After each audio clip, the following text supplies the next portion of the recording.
Baik, Bismillahirrahmanirrahim. Assalamualaikum warahmatullahi wabarakatuh. Waalaikumsalam warahmatullahi wabarakatuh.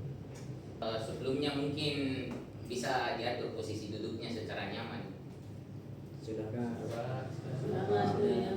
Nah, selanjutnya perkenalkan nama Bapak seperti yang di atas, Muhammad Adnan Ramadan. Nah, tujuan Bapak ke sini ingin memberikan layanan kepada kalian, layanan bimbingan klasikal di bidang belajar. Siapa? Nah, apa kalian sudah tahu itu apa itu layanan bimbingan klasikal? Tidak. Nah, layanan bimbingan klasikal itu adalah berupa layanan secara kelas. Jadi itu layanan bimbingan klasikal secara satu kelas penuh, lebih dari 10 orang, pokoknya lebih dari 10 orang. Tidak mungkin juga di bawah 10 dong. Karena ini kita berfokus pada satu kelas. Iya Pak. Nah, sudah paham nih semua? Ngerti Pak? Paham Pak? Paham. Nah, saya mau tanya jawab dulu sama kalian. Bapak mulai pertanyaannya, nah. Siapa di sini yang pernah merasa stres karena masalah di rumah, teman atau tekanan dari media sosial? Saya Pak. Bapak, Pak. Saya Pak. Nopal kentara ya muka-mukanya, muka-muka sering stres. Dewa, jahat dewa apa? Nah, selanjutnya apa yang kalian rasakan, biasanya kalian rasakan saat sedang marah, cemas atau kecewa karena hal pribadi? Sakit kepala Pak, overthinking. Apakah kalian juga merasakan emosi? Marah Pak, ya. Ya, jelas. Jelas Nah, Pak. selanjutnya apa yang biasanya kalian lakukan untuk menenangkan diri saat sedang emosi? Minum Pak, minum air putih. Masa saudara Nopal saja yang bicara? Olahraga, Pak. Ini di lingkup ya, yang lainnya apa yang kalian biasa lakukan kalau sedang emosi? Sholat. Wah, terlalu agamis ya ini murid Mancing, ini. Pak. Mancing. Mancing ya, itu suatu kebiasaan yang sangat baik. Kata-kata Pak. Jadi kiri itu ya, itu sudah melanggar norma-norma yang ada di negara kita. Nah, apakah yang kegiatan yang kalian lakukan itu bisa membuat emosi kalian mereda? Bisa Pak. Bisa. Kalau begitu, Bapak akan jelaskan beberapa materi-materi terhadap mengelola stres dan regulasi emosi. Baik Pak.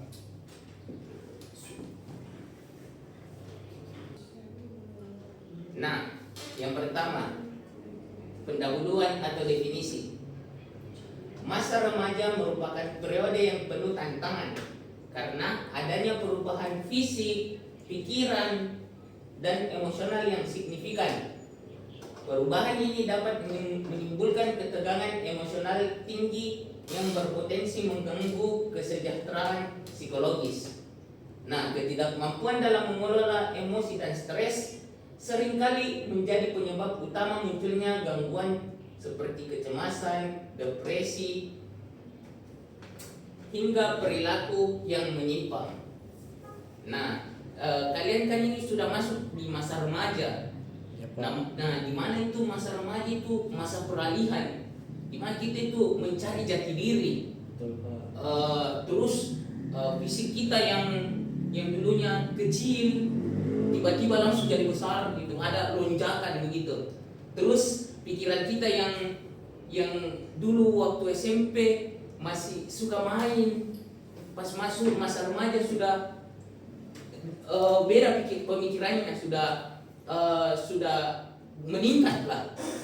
Dan juga keadaan emosional kalian. Nah, itu menyebabkan psikis kita tidak mampu untuk mengelola emosi dan stres, sehingga itu menjadi penyebab utama munculnya gangguan seperti kecemasan, depresi hingga perilaku yang menyimpang. Nah, pernah Anda merasa cemas saat kayak mungkin lagi jelek sama pertemanan dengan temannya? Apakah pernah merasa gitu? Pernah Pak. Nah, itu juga pasti kalian pernah merasa depresi atau frustasi kalau diputuskan dengan pacar kalian juga. Aduh, alam Pak, alam Nah, biasa itu ya Pak. alam, tentara dari mukanya. Suka matras Pak. Nangis dia Pak biasa. Nah, Bapak lanjut ya, jangan berisik dulu. Iya, Pak. Bapak lanjut.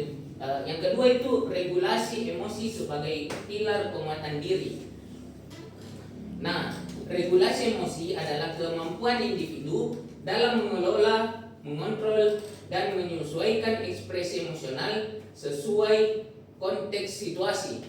Remaja yang mampu meregulasi emosinya dengan baik akan lebih mampu mengatasi tekanan dan perilaku adaptif dalam situasi sosial.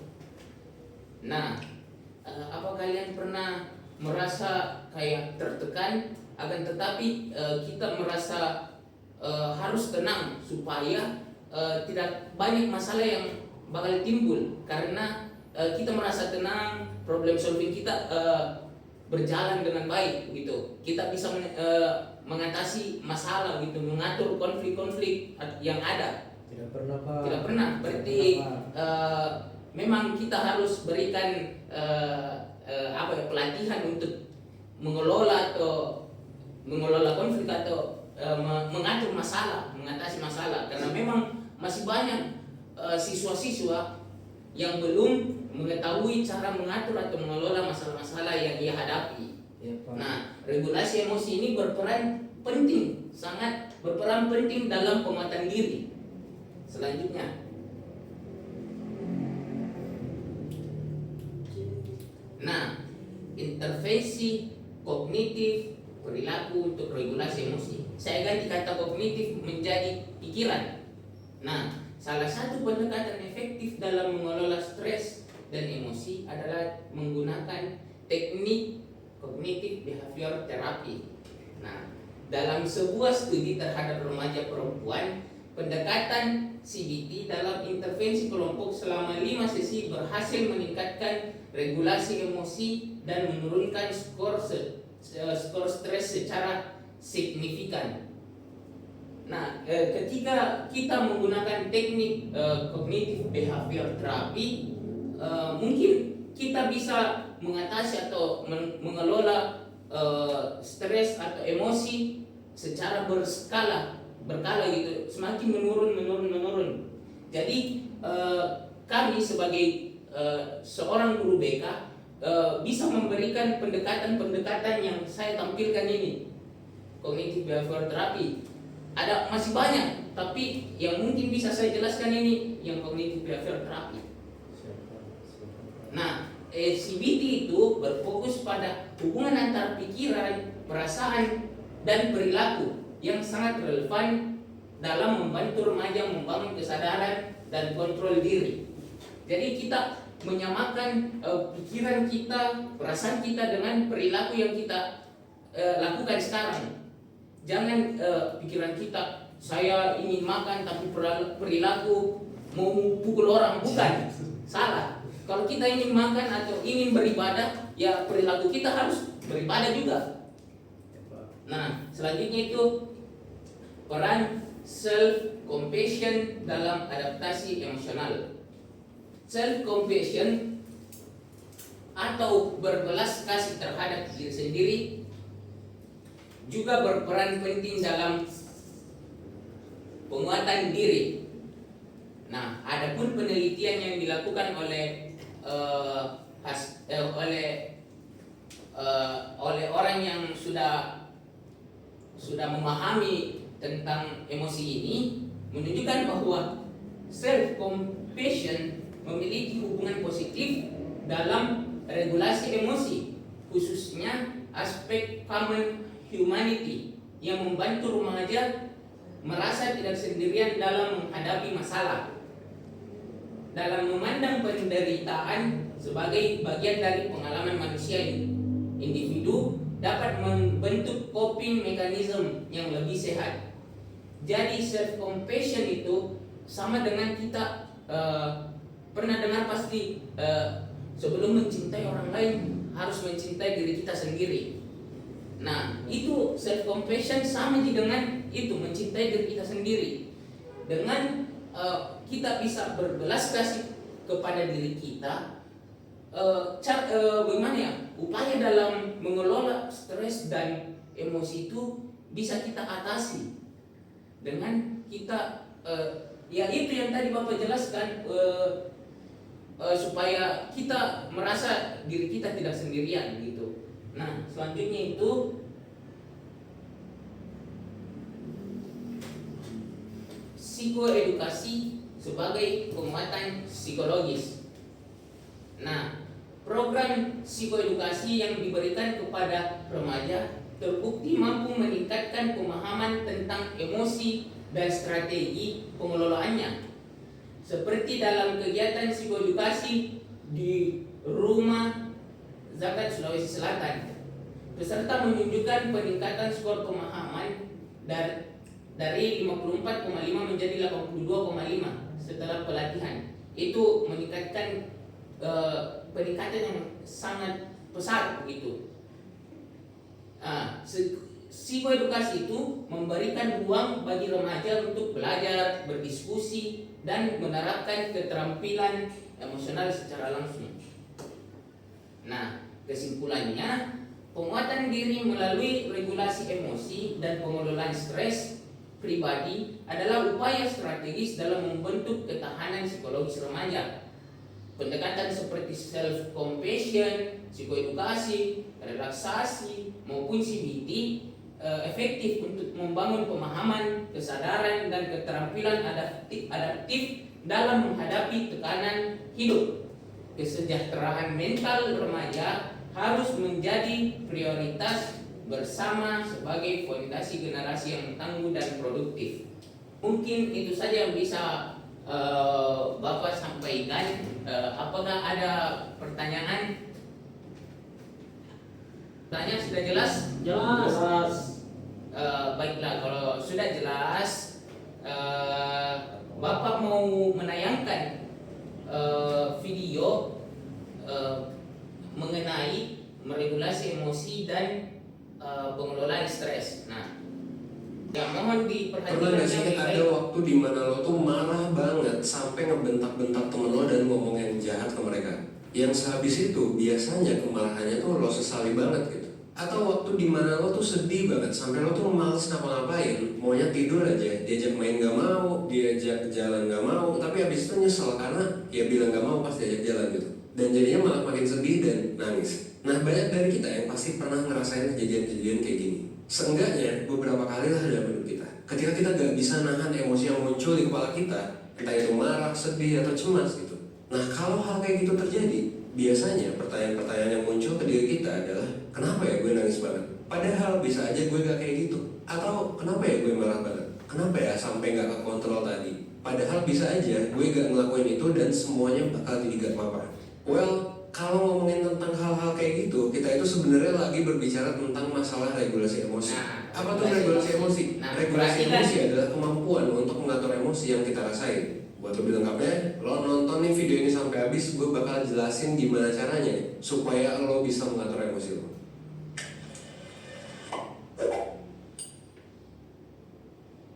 Nah, pasti lo yang pernah nonton video gue sebelumnya tentang emosi bakal nanya, lah katanya emosi itu gak bisa dikontrol. Emangnya emosi itu bisa kita ubah ya? Well, jawaban dari pertanyaan itu adalah betul, emosi itu sifatnya otomatis dan emosi itu gak bisa kita ubah atau atur seenaknya. Contohnya gini, kalau lo diputusin pacar, anggap aja lo punya pacar ya, maka ya respons normalnya lo cenderung akan sedih gitu kan. Sama juga kasusnya kalau lo tiba-tiba diserobot orang pas lagi ngantri di minimarket atau transportasi umum, ya respons normalnya adalah lo akan ngerasa kesel dan marah. Nah, respons ini adalah respons yang otomatis. Emosi ini otomatis, gak bisa kita ubah. Jadi, karena sifatnya otomatis, pasti emosi ini akan muncul setiap ada stimulus atau kejadian apapun dari luar. Nah pertanyaannya, kalau emang emosi itu otomatis, apa dong yang bisa kita lakuin? Sebetulnya lo bisa melakukan satu hal penting, yaitu lo bisa memutuskan untuk mengontrol perilaku lo dan persepsi lo, supaya nanti hal yang lo lakuin gak berdampak negatif, dan supaya emosi lo bisa ditangani dengan baik. Jadi marahnya tuh emang. Nah, tadi ada yang dijelaskan bahwasanya ada orang yang kayak yang langsung menyerobot begitu, antri. Tadi ada kan? Ya. Nah, itu emosi yang bakalan timbul itu otomatis bakalan emosi marah kan? Nah, ini pentingnya meregulasi emosi.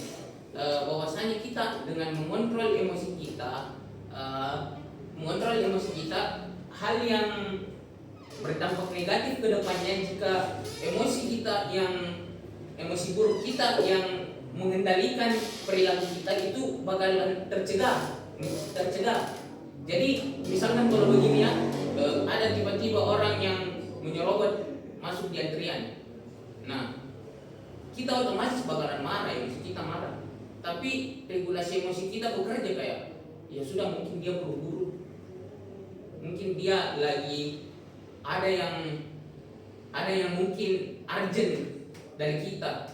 Nah, regulasi emosi itu bisa menyebabkan dampak negatif seperti adanya cekcok atau perkelahian bakalan tidak akan terjadi seperti itu. Bakalan terjadi hal yang positif. Nah, Bapak lanjut lagi ya. Nggak bisa dikontrol, sedihnya emang otomatis, tapi perilaku kita setelah kita merasakan emosi itu sebetulnya bisa kita kontrol. Bisa banget kita regulasi supaya nanti kondisi kita jadi lebih baik dan kita nggak melakukan hal yang negatif. Inilah yang disebut dengan meregulasi emosi, yaitu mengontrol diri kita untuk melakukan tindakan yang baik buat kita dan nggak terlarut dalam emosi yang kita rasain. Nah, kenapa regulasi emosi ini penting? Pertama, regulasi emosi ini penting untuk mengurangi dampak negatif dari emosi lo. Nah, seperti yang Bapak jelaskan tadi, regulasi emosi itu sangat efektif dalam mengurangi dampak negatif yang terjadi akibat emosi negatif kita. Ya, sampai sini paham Ji? Paham? Oke, Bapak lanjut. Kalau lo bertindak ngikutin emosi lo tanpa lo atur dulu, ada kemungkinan tindakan yang lo lakuin itu bakal berdampak negatif. Atau cuma bikin puas sesaat aja yang nantinya bikin lo nyesel. Kenapa? Karena lo jadinya terlarut sama emosi lo, ngikutin mentah-mentah tanpa dipikirkan sebelumnya. Nah, yang dimaksud dari terlarut dari emosi itu ketika emosi negatif menguasai diri kita, mengendalikan. Jadi emosi yang negatif itu menyebabkan munculnya suatu dampak yang bakalan berdampak negatif ke depannya. Nah, Bapak lanjut lagi. Kalau yang umum sih ini terjadi dengan emosi marah. Misal lo diserobot orang pas lagi ngantri gitu kan, terus pas diserobot lo tiba-tiba mukul orang itu. Nah ini kan tindakan atau perilaku yang nggak dipikirin dulu. Mukul orang itu bisa jadi berdampak negatif gitu kan. Lo bisa aja dapat masalah, dilaporin ke polisi, atau lo dipukul balik dan jadinya berantem.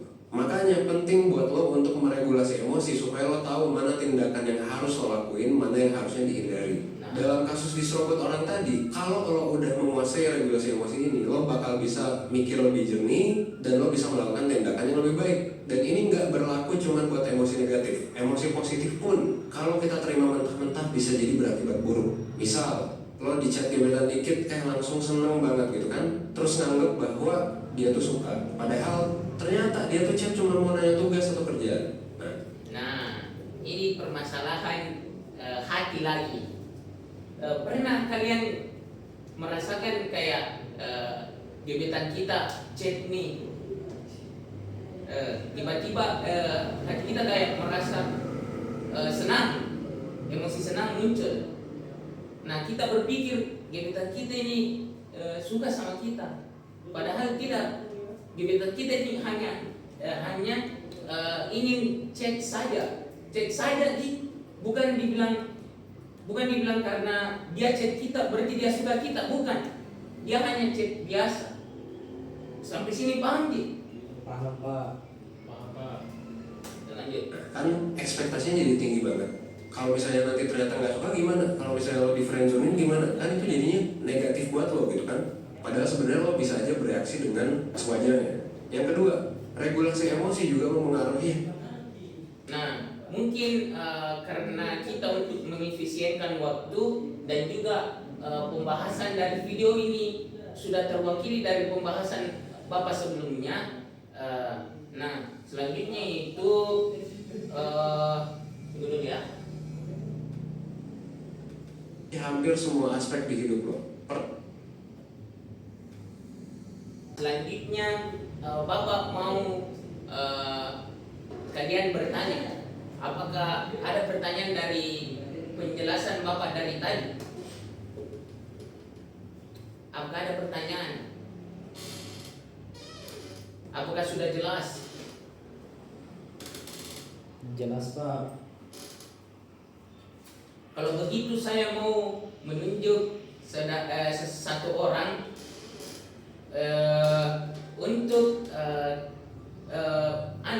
maksudnya kayak saya mau memberikan tes sekaligus ice breaking.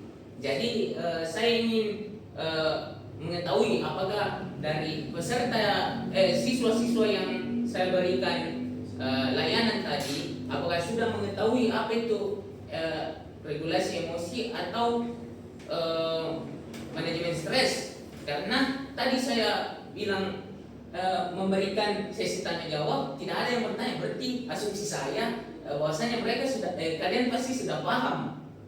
Ya, kalau begitu saya menunjuk anak alam untuk naik ke atas dulu.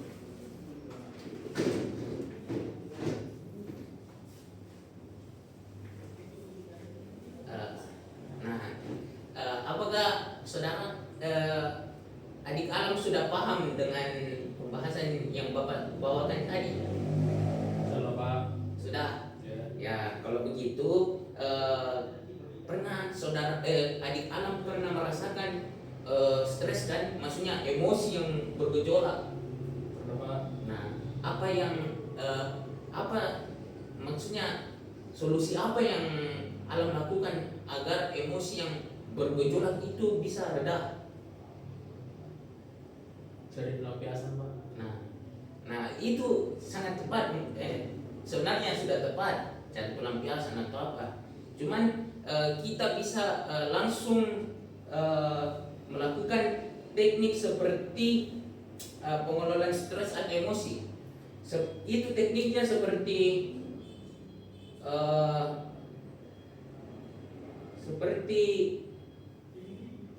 kita mencoba pernapasan dalam. Jadi gini ya, ikuti saya saja adik alam. Kita bernapas. Ketika kita emosi kita lagi bergejolak ini ya, kita bernapas 4 detik. 1, 2, 3, 4. Kita tahan 1, 2, 3, 4. Lalu kita buang lewat mulut. Nah, kita ulang sampai emosi kita menurun begitu. Kita ulang 1, 2, 3.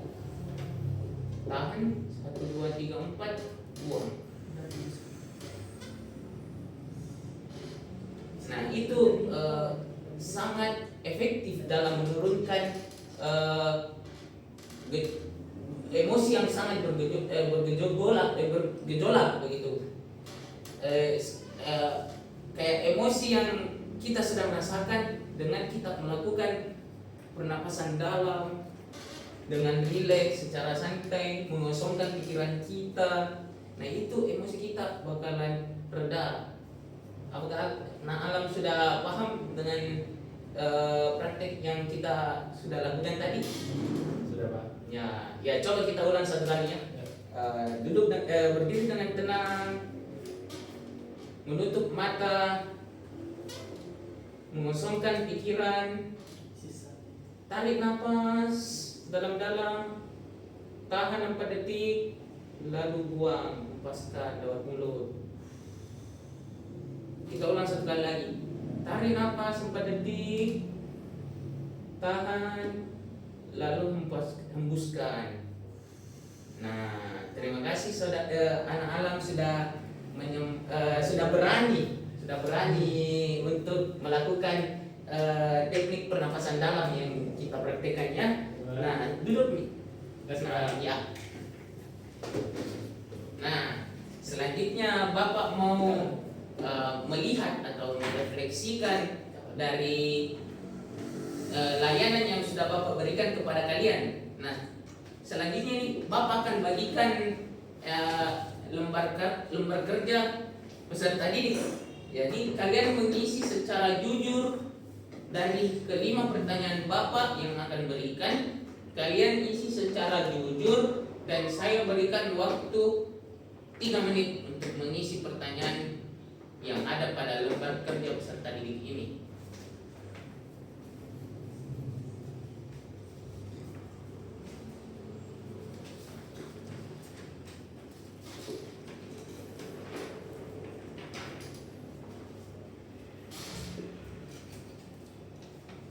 Nah, sesuai dengan ucapan Bapak akan memberikan waktu 3 menit untuk mengisi lembar kerja peserta didik yang Bapak berikan.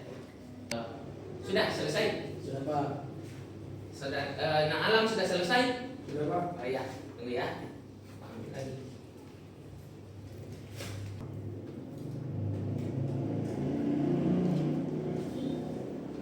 Baik, karena Bapak sudah membaca satu-satu dari jawaban yang Ananda tumpahkan ke dalam lembar kerja peserta didik. Jadi Bapak ingin saja itu harusnya kita sebagai manusia itu, individu, harus lebih mengenali diri kita sendiri. Dengan kita mengenali diri kita sendiri, kita bisa meregulasikan emosi kita, mengatur emosi kita, mengelola stres kita. Nah, itu yang saya bilang tadi, bahwasanya ketika ada sesuatu hal yang terjadi kepada kita yang membuat emosi atau stres kita bergejolak, nah, regulasi emosi itu sangat penting. Dan bagaimana kita melakukan regulasi emosi? Nah, kita kenali diri kita dulu. Kenali diri kita. Nah, ketika sudah kita mengenali diri kita sendiri, kita lakukan regulasi emosi.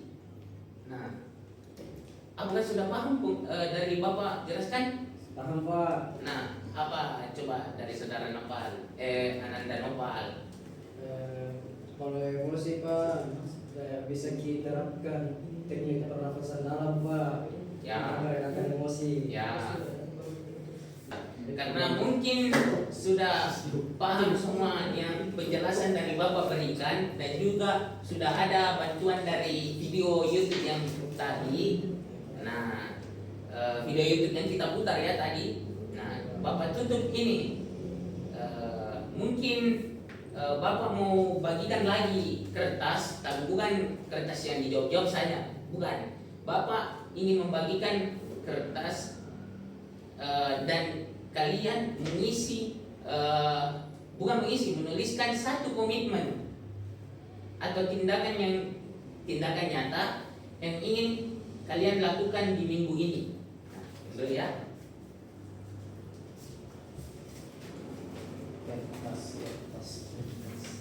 Nah, saya kasih waktu 30 detik untuk mengisinya.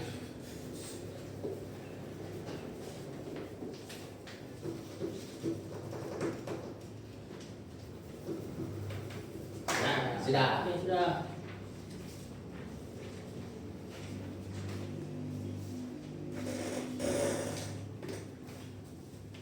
Nah, oke. Nah, sekarang sebelum Bapak menutup, Bapak mau kasih kata-kata motivasi. Nah, atau afirmasi positif. Siap Pak.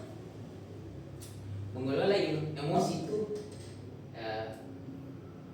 adalah kekuatan, bukan kelemahan. Nah, itu saja yang bisa Bapak katakan, dan terima kasih kalian sudah menerima Bapak untuk memberikan layanan mengenai meregulasi emosi dan mengelola stres. Bapak tutup sesi kali ini dengan mengucapkan alhamdulillahirabbil alamin. Wabillahi taufiq wal hidayah. Assalamualaikum warahmatullahi wabarakatuh. Waalaikumsalam. Tepuk tangan dulu.